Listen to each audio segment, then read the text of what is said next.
नमस्कार, मैं शैला हिंदी अध्ययन विभाग से सीएनसी पीयू कॉलेज चित्रदुर्गा।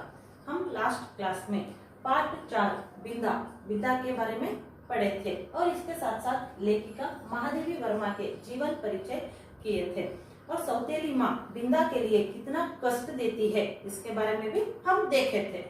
और हम इस क्लास में बिंदा को और कितना सौतेली माँ कष्ट देती है इसके बारे में देखेंगे।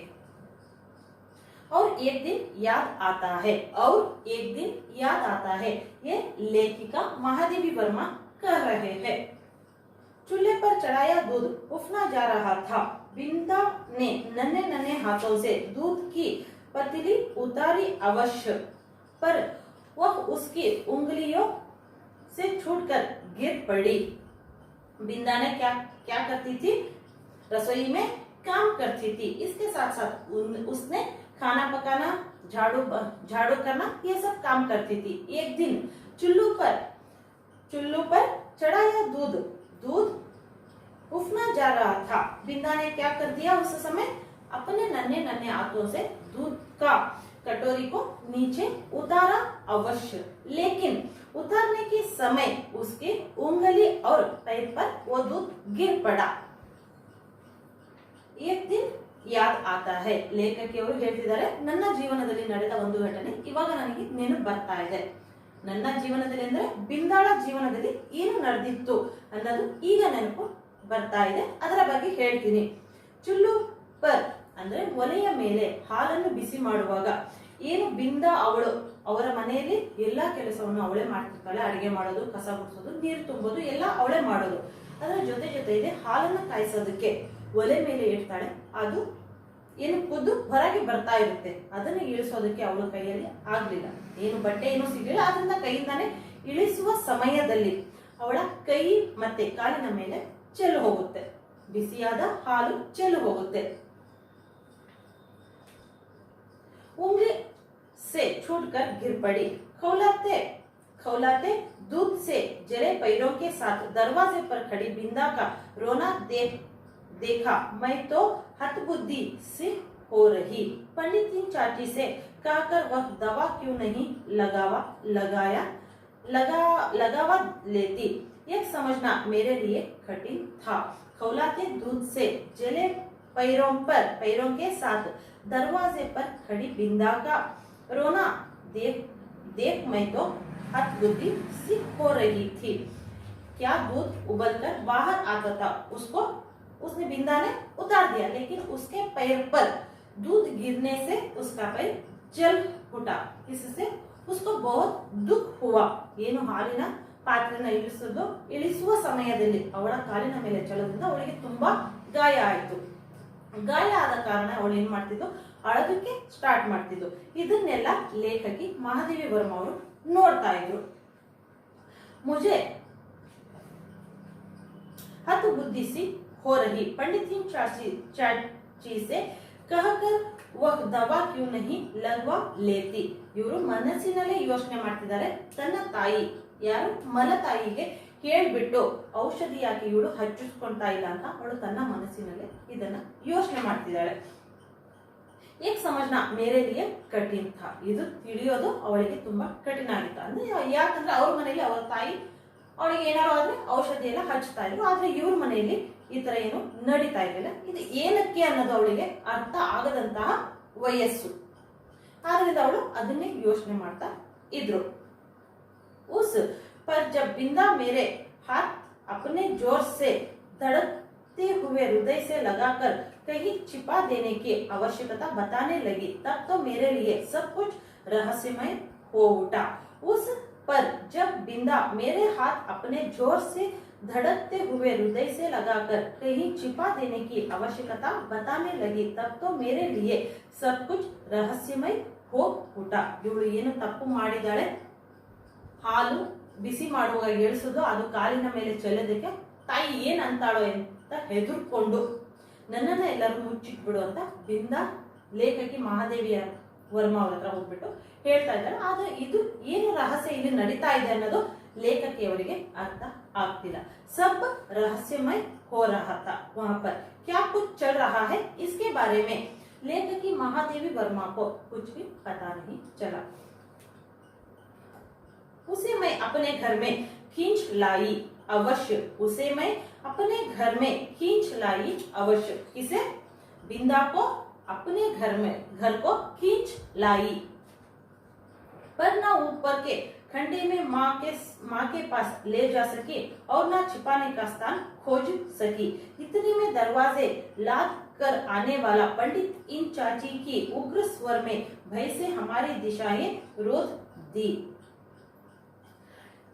बिंदा को अवश्य अपने घर खींच लाई, कौन? लेखिका महादेवी वर्मा, पर छिपाने के लिए इनको कोई भी स्थान नहीं मिला। ಅವಳಿಗೆ ಗಾಯ ಆಗಿದ್ದನ್ನ ನೋಡ್ಬಿಟ್ಟು ತನ್ನ ಮನೆಗೆ ಕರ್ಕೊಂಡ್ ಬರ್ತಾಳೆ, ಏನಕ್ಕೋಸ್ಕರ ತಾಯಿ ಹತ್ರ ಹೇಳ್ಬಿಟ್ಟು ಔಷಧಿನ ಹಚ್ಚಿಸ್ಬೇಕು ಅಂತ. ಆದ್ರೆ ಅದು ಧೈರ್ಯ ಅವಳಿಗೆ ಬರ್ಲಿಲ್ಲ. ಅದು ಬಿಟ್ಟು ನನ್ನನ್ನೆಲ್ಲಾರು ಮುಚ್ಚಿಟ್ಬಿಡು ಅಂತ ಬಿಂದ ಕೇಳ್ಕೊಂತಾಳೆ. ಅದಕ್ಕೆ ಅಲ್ಲಿ ಸ್ಥಳವನ್ನು ಹುಡುಕ್ತಿರ್ತಾರೆ.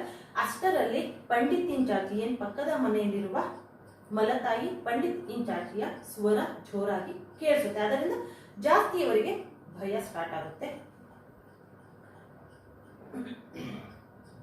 पंडित चाची की उग्र स्वर ने भय से हमारी दिशाएं रोक दी।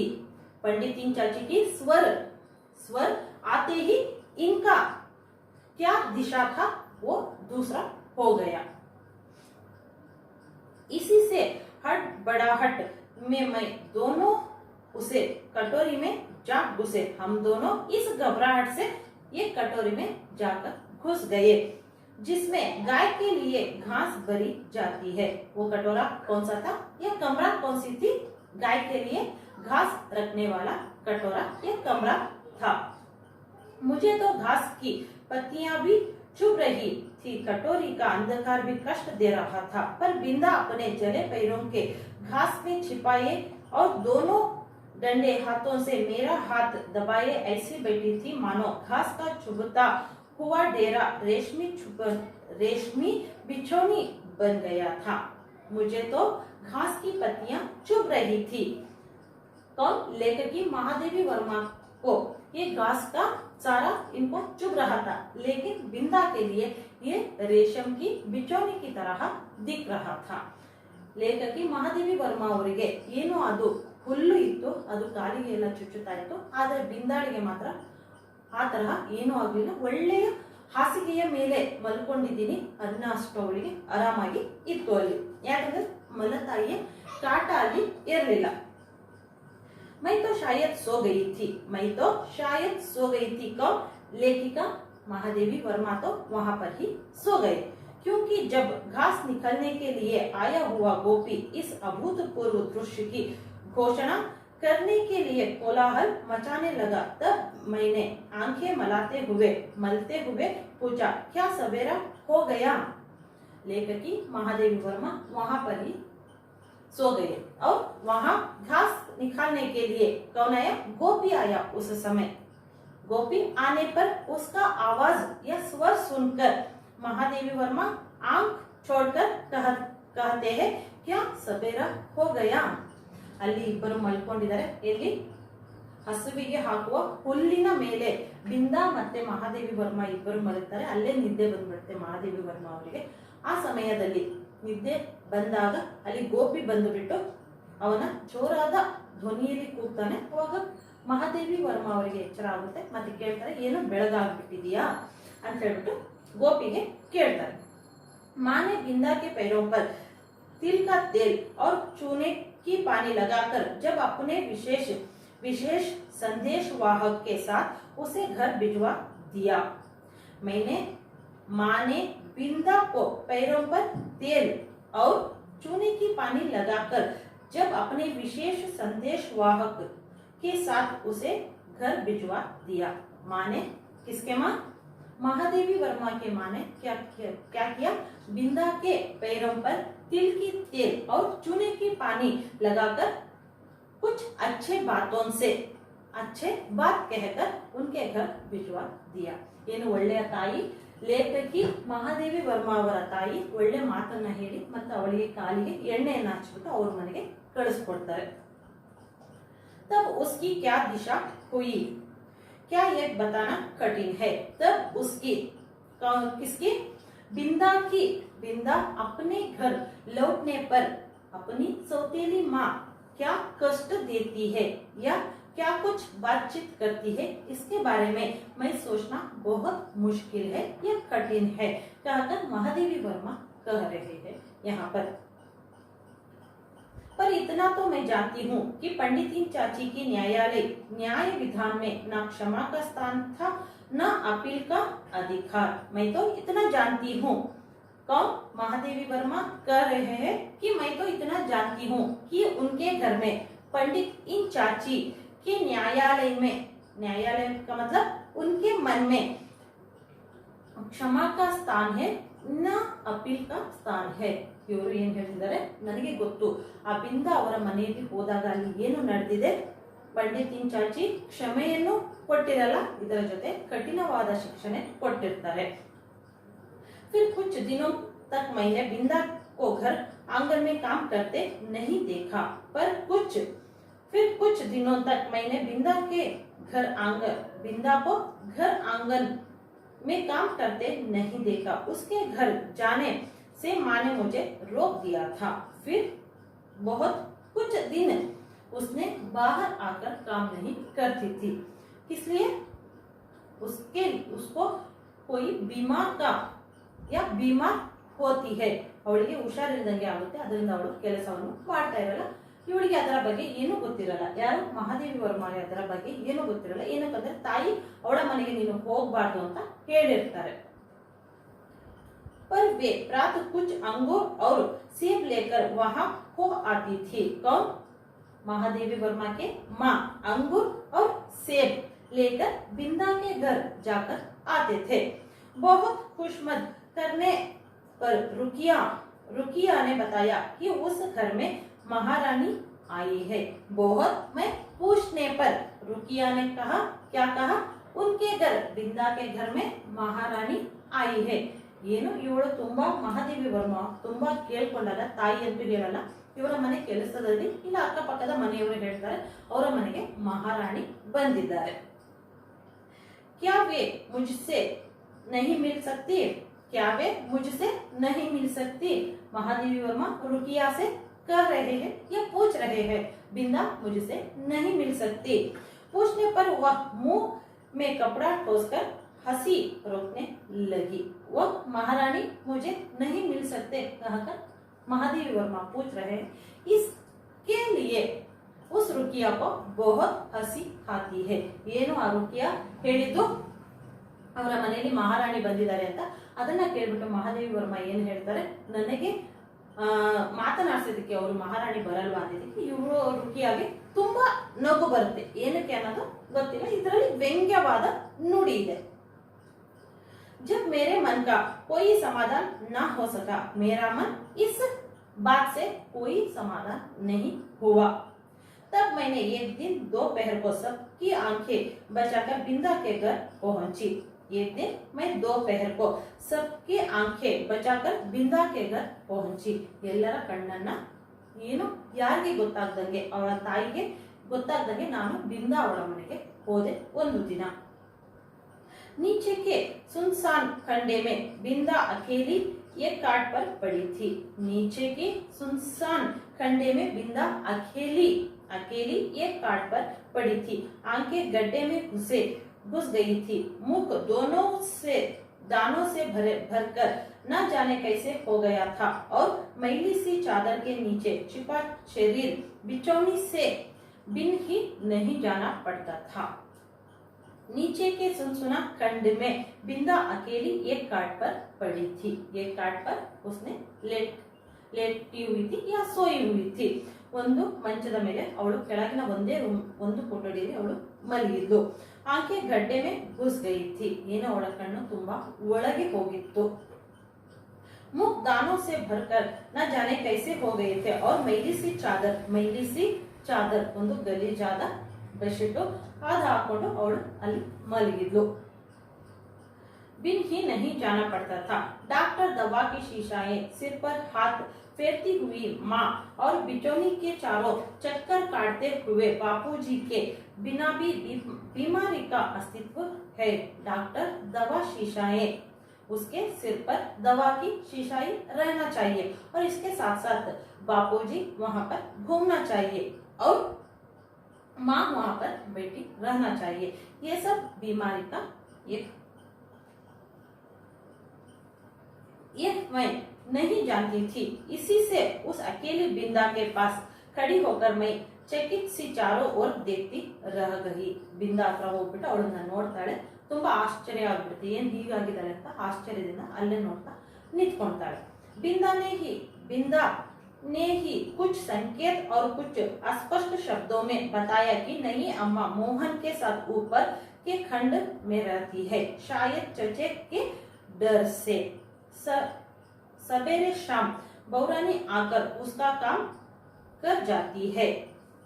बिंदा ने ही कुछ संकेत और कुछ अस्पष्ट शब्दों से बताया कि नहीं माँ मोहन के साथ ऊपर के कमरे में रहती है और काम करने वाली आकर सारी काम कर जाती है, शायद चचे के डर से। मेरे लिए कौन सा बीमारी आया है? शिथिल का बीमारी मुझे आया है, इसके डर से मोहन को लेकर मेरी माँ ऊपर अपने कमरे में रहती है। बरौनी आकर उसका काम कर जाती है। फिर तो बिंदा को देखना संभव ना हो सका क्योंकि मेरे इस आज्ञा उल्लंघन से माँ बहुत चिंतित हो उठी थी। मैंने माँ की आज्ञा को उल्लंघन किया, इससे माँ बहुत चिंतित हो गई और वहां पर जाने नहीं छोड़ती थी। ಅವಳಿಗೆ ಏನು ಹುಷಾರಿಲ್ದಂಗಾಗಿದೆ, ಅದೊಂದು ಸಾಂಕ್ರಾಮಿಕ ರೋಗ ಒಬ್ಬರಿಂದ ಒಬ್ಬರಿಗೆ ಬರುತ್ತೆ ಅನ್ನೋ ಕಾರಣದಿಂದ ಮಹಾದೇವಿ ವರ್ಮಾ ಅವರನ್ನು ಅವರ ತಾಯಿ ಆ ಮನೆಗೆ ಹೋಗಬಾರ್ದು ಅಂತ ಒಂದು ರೂಲ್ಸ್ ಅನ್ನ ತಗೊಂಡ್ಬರ್ತಾರೆ। एक दिन सवेरे से रुकिया ने उनसे ना जाने क्या कहा कि रामायण बंद कर बार आंखें पोंछती हुई बिंदा के घर चल दी। एक दिन सवेरे रुकिया ने आकर महादेवी वर्मा के माँ से कुछ कह दिया, इससे रामायण को बंद कर बार आंखें पोंछते हुए बिंदा के घर चले जाते हैं। ಅವರ ಮನೆಯ ಕೆಲಸದವರು ಏನು ರುಕಿಯಾ ಬಂದ್ಬಿಟ್ಟು ಏನೋ ಒಂದು ಸುದ್ದಿಯನ್ನು ಹೇಳ್ತಾರೆ, ಅದು ಕೆಟ್ಟ ಸುದ್ದಿ ಆಗಿರುತ್ತೆ। ಅದನ್ನು ಕೇಳಿದ ತಕ್ಷಣ ಮಹಾದೇವಿ ವರ್ಮಾ ಅವರ ತಾಯಿ ಕಣ್ಣನ್ನ ಒರೆಸ್ಕೊಂಡು ದುಃಖದಿಂದ बिंदा ಅವರ ಮನೆಗೆ ಹೋಗ್ತಾರೆ। जाते जाते वे मुझे बाहर ना निकलने का आदेश देना नहीं भूली थी। जाते जाते बिंदा के घर जाते मुझे बाहर ना निकलने की आदेश देकर गए थे। ಮಹಾದೇವಿ ವರ್ಮಾ ನೀನು ಮನೆಯಿಂದ ಹೊರಗಡೆ ಬರಬಾರ್ದು ಅಂತ ಆದೇಶವನ್ನು ಕೊಟ್ಟು बिंदा ಮನೆಗೆ ಅವರ ತಾಯಿ ಹೋಗ್ತಾರೆ। इसी से इधर उधर से झांककर देखना अवश्य हो गया। ಆ ಮಾತನ್ನ ಕೇಳಿಬಿಟ್ಟು ಆ ಕಡೆ ಈ ಕಡೆಯಿಂದ ನೋಡೋದನ್ನ ಸ್ಟಾರ್ಟ್ ಮಾಡಿದ್ರು, ಅವರ ಮನೆಯಲ್ಲಿ ಏನು ನಡೆದಿದೆ। बिंदा ಅವರ ಮನೆಯಲ್ಲಿ बिंदा के घर में क्या कुछ चल रहा है, इस विषय को जानने के लिए इधर उधर से झांकने लगे कौन? महादेवी वर्मा। रुकिया मेरे लिए त्रिकालदर्शी से कम नहीं थी, परंतु वह विशेष अनुनय विनय के बिना कुछ बताती ही नहीं थी और उससे अनुनय विनय करना मेरे आत्मसम्मान के विरुद्ध पड़ा था। रुकिया मेरे लिए त्रिकालदर्शी से कम नहीं थी। रुकिया उस पड़ोस के लोगों के सारे विषय को आकर मुझे बताते थे। वो विषय पूछने के लिए मैं रुकिया से बहुत विनय के बात करना होता था। ತುಂಬಾ ವಿನಯದಿಂದ ಕೇಳಿದಾಗ ಏನು ಪಕ್ಕದ ಮನೆಯಲ್ಲಿ ನಡೆದಿದೆ ಅನ್ನೋ ವಿಷಯವನ್ನ ಇವಳು ಹೇಳ್ತಿದ್ದು ಯಾರಿಗೆ? ಮಹಾದೇವಿ ವರ್ಮಾ ಅವರಿಗೆ। अतः खिड़की से झांककर मैं बिंदा के दरवाजे पर जमा हुआ आदमियों के अतिरिक्त और कुछ ना देख सकी और इस प्रकार की भीड़ से विवाह और बारात का जो संबंध है उसे मैं जानती थी। बिंदा के घर में बहुत लोग जमे हुए थे। इसको देखकर महादेवी वर्मा क्या सोचते हैं? वहां पर कोई बारात निकल रहा है, ಅವರ ಮನೆಯಲ್ಲಿ ಏನು ಶುಭ ಕಾರ್ಯ ನಡೀತಾ ಇದೆ, ಅದಕ್ಕೆ ಜನ ಎಲ್ಲ ಬಂದ್ಬಿಟ್ಟು ಸೇರ್ಕೊಂಡಿದ್ದಾರೆ ಅಂತ ಇವರು ಮಹಾದೇವಿ ವರ್ಮಾ ಅವರ ಮನೆಯ ಕಿಟಕಿಯಿಂದ ನೋಡಿ ಇದನ್ನ ಯೋಚನೆ ಮಾಡ್ತಿರ್ತಾರೆ। उसे मैं जानती थी, तब क्या उस घर में विवाह हो रहा है और हो रहा है तो किसका। उस घर में विवाह हो रहा है तो विवाह किसका। आदि प्रश्न मेरी बुद्धि की परीक्षा लेने लगा। उनके घर में विवाह हो रहा है तो किसका। ಅವರ ಮನೆಯಲ್ಲಿ ಶುಭ ಕಾರ್ಯ ಏನು ಮದುವೆ ನಡೀತಾ ಇದೆ, ಆದ್ರೆ ಯಾರ್ದಿರಬಹುದು ಅಂತ ಇವರು ತನ್ನ ಮನಸ್ಸಿನಲ್ಲಿಯೇ ಯೋಚನೆಯನ್ನ ಮಾಡ್ತಿದ್ದಾರೆ. पंडित जी का विवाह तो हो गया. पंडित जी का विवाह तो हो गया. जब दूसरी पंडितिन चाची भी मरकर तारा बन जाएगी और बैठ ना सकने वाला मोहन का विवाह संभव नहीं. यही सोच विचार कर मैं इस परिणाम तक पहुंची कि बिंदा का विवाह हो रहा है और उसने मुझे बुलाया तक नहीं. लेखिका महादेवी वर्मा ही मन में योजना कर रहे हैं. वो क्या योजना है। पंडित जी की विवाह तो हो गई है और पंडितिन चाची अब तक मरी नहीं और मोहन तो बैठने ही लायक नहीं, उसका शादी नहीं हो सकता और किसका, बिंदा का ही विवाह हो रहा है. ಏನು ಅವರ ಮನೆಯಲ್ಲಿ ಶುಭ ಕಾರ್ಯ ನಡೀತಾ ಇದೆ, ಅದರಿಂದ ತುಂಬಾ ಜನ ಸೇರ್ಕೊಂಡಿದ್ದಾರೆ. ಯಾರ್ದು ಅವ್ರ ಮನೆಯಲ್ಲಿ ವಿವಾಹ ನಡೀತಾ ಇರ್ಬೋದು, ಪಂಡಿತ್ ಜಿದು ವಿವಾಹ ಆಗ್ಬಿಟ್ಟಿದೆ, ಮೋಹನ್ ಇನ್ನ ತುಂಬಾ ಚಿಕ್ಕ ಹುಡುಗ, ಅವ್ರಿಬ್ರನ್ನ ಬಿಟ್ಟರೆ ಅವ್ರ ಮನೆಯಲ್ಲಿ ಇರೋದು ಬಿಂದಾ, ಅದರಿಂದ ಬಿಂದಾದಿ ವಿವಾಹ ಆಗ್ತಿರಬಹುದು ಅಂತ ಇವರು ಮಹಾದೇವಿ ವರ್ಮ ಯೋಚನೆ ಮಾಡ್ತಾ ಇದ್ದಾರೆ. इस अतिचित अपमान से आहत मेरा मन सब गुड़ियों को साक्षी बनाकर बिंदा को किसी भी शुभ कार्य में न भुलाने की प्रतिज्ञा करने लगा. ಇದೆಲ್ಲ ನೋಡ್ಬಿಟ್ಟು ತನ್ನ ಮನಸ್ಸಿನಲ್ಲಿಯೇ ಏನ್ ಅನ್ಕೊಂಡು, ನಾನು ಮತ್ತೆ ಯಾವ ಕಾರ್ಯಕ್ಕೂ ಬಿಂದಾಳನ್ನ ನಾನು ಕರೆಯೋದಿಲ್ಲ. ಏನಕ್ಕೋಸ್ಕರ, ಅವಳ ವಿವಾಹದಲ್ಲಿ ನನಗೆ ವಿವಾಹದ ಬಗ್ಗೆ ವಿಷಯನೂ ಗೊತ್ತಿಲ್ಲ, ಮದುವೆಗೂ ನನಗೂ ಕರೆದಿಲ್ಲ, ಆದ್ರಿಂದ ನನ್ನ ಮದುವೆಗೆ ಇಲ್ಲ ನಮ್ಮ ಮನೆಯಲ್ಲಿ ಏನು ಕಾರ್ಯ ನಡೆದ್ರು ಅವಳನ್ನ ಕರೆಯೋದಿಲ್ಲ ಅಂತ ಅವಳು ತನ್ನ ಮನಸ್ಸಿನಲ್ಲಿ ಇದನ್ನೆಲ್ಲ ಯೋಚನೆ ಮಾಡ್ತಿದ್ದಾಳೆ. कई दिन तक बिंदा का घर झांक झांक कर जब मैंने माँ से उसका ससुराल से लौटने का संबंध में प्रश्न किया तब पता चला कि वह अपनी आकाशवासिनी अम्मा के पास चली गई. कई दिन तक बिंदा के घर झांक झांक कर, कई दिन तक बिंदा के घर झांक झांक कर, झांकने से भी बिंदा का विषय इसको कुछ भी पता नहीं. ಅವಳ ಮನೆಯನ್ನ ತನ್ನ ಮನೆಯಿಂದನೇ ಅವಳ ಮನೆಯನ್ನ ನೋಡ್ತಾ ಇದ್ದು ಬಿಂದಾ ಬಗ್ಗೆ ಏನೂ ಅರ್ಥ ಆಗ್ತಿಲ್ಲ. ಅದರಿಂದ ಅವಳು ಮದುವೆ ಆಗಿ ಹೋಗಿದ್ದಾಳಲ್ಲ, ಅಲ್ಲಿಂದ ಯಾವಾಗ ವಾಪಸ್ ಬರ್ತಾಳೆ ಅಂತ ತನ್ನ ತಾಯಿ ಲೇಖಕಿ ಅವಳು ಮಹಾದೇವಿ ವರ್ಮಾ ತನ್ನ ತಾಯಿ ಹತ್ರ ಕೇಳ್ತಾಳೆ. ಅವಾಗ ಹೇಳೋದೇನು, ಅವಳ ತಾಯಿ ಎಲ್ಲಿ ಹೋಗಿದ್ದಾಳೋ ಆಕಾಶದಲ್ಲಿ ನಕ್ಷತ್ರ ಆಗಿ ಹೊಳಿತಿದ್ದಾಳೆ, ಅಲ್ಲಿ ಬಿಂದಾನು ಹೋಗಿದ್ದಾಳೆ ಅಂತ ಅವರ ತಾಯಿ ಮಹಾದೇವಿ ವರ್ಮಾಗೆ ಈ ವಿಷಯವನ್ನ ತಿಳಿಸ್ತಾರೆ. पता चला कि वह भी अपनी आकाशवासिनी अम्मा के पास चली गई. अपने अम्मा के साथ वो भी बिंदा भी तारा बनकर. उस दिन से मैं प्रातः चमकीली तारे की आसपास फैली छोटी तारों की बिंदा को ढूंढती रहती, पर इतनी दूर से पहचाना क्या संभव था. उस दिन से ಏನು ಅವರ ತಾಯಿ ಬಿಂದಾನು ನಕ್ಷತ್ರ ಆಗಿದ್ದಾಳೆ ಅಂತ ಹೇಳಿದಾಗಿಂದ ಅವಳು ಆಕಾಶದಲ್ಲಿ, ಮಹಾದೇವಿ ವರ್ಮಾ ಅವರು ಆಕಾಶದಲ್ಲಿ ಬಿಂದಾ ಏನು ನಕ್ಷತ್ರ ಆಗಿದ್ದಾಳೆ, ಈ ಚಿಕ್ಕ ನಕ್ಷತ್ರವಾಗಿ ಹೊಳಿತಿರ್ಬೋದು ಅಂತ ಆ ನಕ್ಷತ್ರವನ್ನು ಹುಡುಕೋದ್ರಲ್ಲಿ ಮುಳುಗ್ತಾರೆ. ढूंढते रहती पर इतनी दूर से पहचाना क्या संभव है. इतना दूर से उस बिंदा की तारा पहचाना वो संभव नहीं था, वो तो असंभव था. तब से कितना समय बीत चुका पर बिंदा और उसकी नई अम्मा की कहानी शेष नहीं हुई. कभी हो सकेगी या नहीं, इसे कौन बता सकता है. तब से इतना समय बीत चुका, तब से मेरा जीवन में बिंदा का कहानी कब से चला गया और उसका याद मेरा मन में इतना साल से भी है, इसका शेष नहीं हो सकता. ಈ ಘಟನೆ, ಬಿಂದಾಳ ಘಟನೆ ನನ್ನ ಜೀವನದಲ್ಲಿ ಯಾವಾಗ ನಡೆದಿತ್ತು, ತುಂಬಾ ವರ್ಷಗಳ ಹಿಂದೆ ನಡೀತು, ಆದರೆ ಈ ಘಟನೆಯನ್ನ ನನ್ನ ಕೈಯಲ್ಲಿ ಮರೆಯೋದಕ್ಕೆ ಆಗ್ತಿಲ್ಲ ಅಂತ ಇವರು ಹೇಳ್ತಿದ್ದಾರೆ. कभी हो सकेगी या नहीं, इसे कौन बता सकता है? ಇದನ್ನ ಯಾರು ಹೇಳ್ಬೋದು? ನನ್ನ ಮನಸ್ಸಿನಲ್ಲಿ ಬಿಂದಾವನ್ನ ಯಾರು ಅಳಿಸೋದಕ್ಕೆ ಆಗಲ್ಲ, ಇದರ ಜೊತೆ ಅವಳ ಕಥೆಯನ್ನ ನಾನು ಮರೆಯೋದಕ್ಕೆ ಆಗಲ್ಲ. ಯಾಕಂದ್ರೆ ಇವರು ತನ್ನ ಕಣ್ಣಾರೆ ಆ ಕಥೆಯನ್ನ ಅವಳನ್ನ ನೋಡಿರ್ತಾರೆ, ಅದರಿಂದ ಅವಳ ನೆನಪು ಯಾವಾಗಲೂ ಅವರಿಗೆ ಮನಸ್ಸಿನಲ್ಲಿ ಬರ್ತಾನೆ ಇರುತ್ತೆ. Thank you.